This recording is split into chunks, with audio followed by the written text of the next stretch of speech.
Does anyone know a good plumber? I fucked up one of those stupid ritual things that everyone is doing, and now my shower is leaking and there's also a faceless guy in my kitchen. My landlord comes tomorrow and he's going to kill me. Especially because I also have a cat, and I'm not even supposed to have pets. It all started when I was drunk messaging a girl on Tinder, and she said that the only way we could meet up is if I did this weird ritual thing where I summoned a ghost or some shit. I think she called it mea culpa or something. Actually, her exact message was, "The decaying flesh will not rest. I am the Alpha and Omega. I have seen the burning cities consume the earth." Link to ritual instructions. Our souls meet when darkness spills. Mea culpa, mea culpa, mea culpa. She was a weird chick. At least I think she was a girl. I couldn't really see her face. Her picture was just a black background with two shiny dots that kind of looked like eyeballs. You could see some features, but it looked like her face was gray and I couldn't really see her mouth. But she had really good skin. I wasn't about to rally for a pizza face. So anyway, I weighed the pros and cons of spooky rituals versus trampoline booty as the best I could on 5 shots of Patron. It was totally worth it. I set my cell phone to 3:26 a.m., but since my phone is a 2005 Motorola Razr that was dropped in the toilet several times, it went off at 4 a.m. Fuck. I decided to go through with the ritual anyway. I was also supposed to have a friend during this thing, but my bestie recently got incarcerated for selling heroin on the corner of Patterson Park and Eastern Avenue. Shout out to my main man, Roscoe. Anyway, I sat up and turned off my alarm, but the moment I turned it off, I drunkenly passed out again. I woke up 20 minutes later and actually got out of bed this time, stumbling around the room in the dark because apparently you're not supposed to turn the lights on because if you do, a ghost will pop out. Ooh. I was supposed to find a candle and light it, but my hangover just made me trip over the several candles I placed on my floor. Eventually I gave up and flipped the lights on, grabbing a candle from my desk. I squinted out the window to see what my ghetto Baltimore neighborhood looked like at 4:20 a.m. The street was empty except for some rando wearing a black robe and a giant pointy black hat. He was staring up at me through the window, and I couldn't really see his face.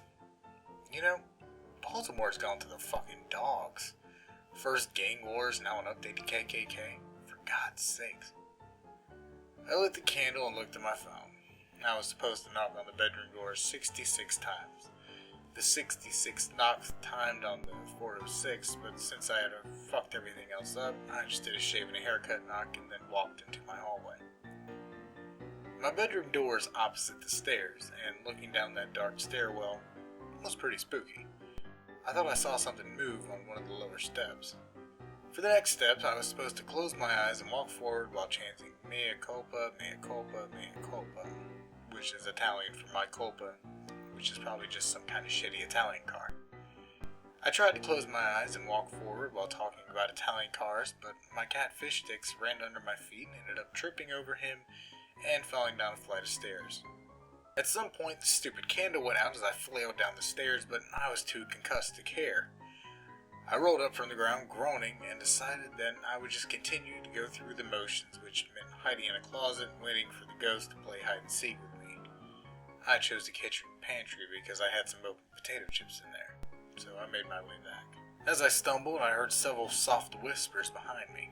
I spun around hoping that I was right about Fish Sticks knowing how to talk, but there was no one there, except for the figure standing in the corner. I stopped, blinked, and it was gone. I really need to lay off the Patron. As I honed in on the closet, the alcohol and concussion finally caught up with me and I stumbled to a stop, doubling over and vomiting watery Patron all over my kitchen floor.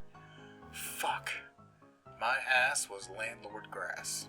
The hellish combination of alcohol, concussion, post-vomit, and a looming eviction notice caused my emotions to go haywire, and I unleashed a violent sob, mucus, and tears rivering down my face.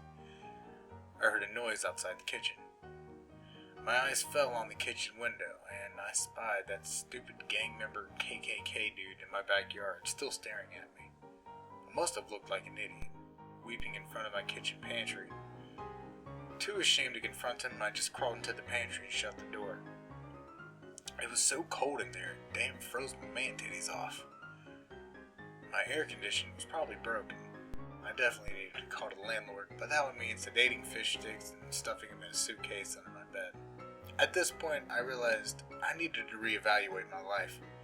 Maybe I shouldn't drink as much. Maybe I should give fish sticks to a good home. Maybe I should find a woman with intellect and poise. Maybe I should move out of my shit neighborhood where KKK people roam around at 4 a.m.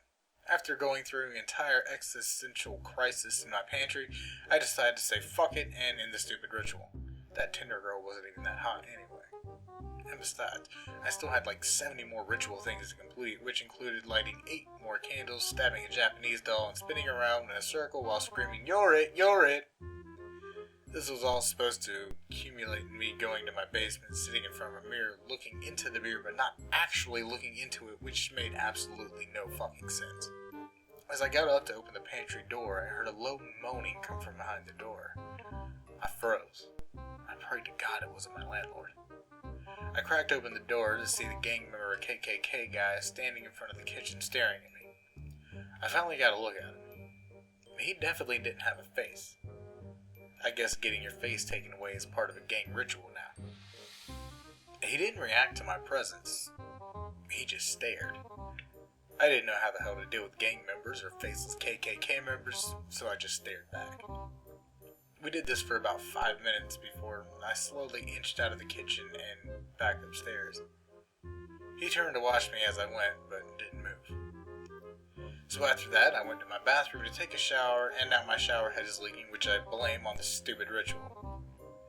So if you guys know any good plumbers in the Baltimore area, I would really appreciate it.